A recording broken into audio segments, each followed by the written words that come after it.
Huwag na kayong gumalaw dyan. Huwag kang... Dito ka. Armado ng search warrant, pinasok ng NBI Cybercrime Division ang bahay na ito sa Divisoria, Maynila. Todo palag ang suspect sa pagpasok ng raiding team. Wala raw silang ginagawang masama. Ay, nako! Kasi wala akong ganyan! Huwag niyo akong pinaglolo, nako! Nako! Nako! Gadong ka! Ay, nako! Ano yan? Hindi yan akin! Ano? Pusasan nga ito sa poses natin.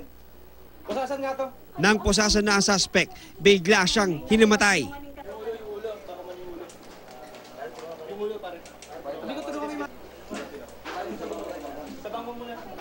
Inabutan sa loob ng target area ang 3 computers, 2 laptop at mga telepono na ginagamit ng grupo sa kanilang operasyon.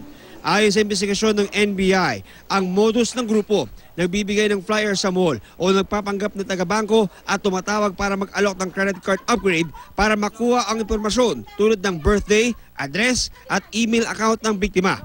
Kapag nakuha na ang mga impormasyon, ginagamit na ito ng grupo para ma-hack ang mga social media accounts ng kanilang mga biktima at masilip pati mga bank account. Sa lahat ng mga information yan, may mga pangalan, telephone numbers, at the same time, mga addresses. Yan yung mga leads na sinusundan nila para maipasa nila at makakuha sila ng mga fraudulently applied for na credit cards. Sir, wala po kaming credit card. Tsaka yung sinasabi yung card na yun, sir, God knows hindi ko ginagawa yan. Kinumpiska ang mga equipment ng grupo na isa sa ilalim sa forensic examination. Sasampahan ng paglabag sa Access Device Act at Anti-Cybercrime Law ang mga inaresto. Patuloy naman pinag-iingat ang publiko laban sa mga sindikato na may modus tulad nito. John Consulta, GMA News.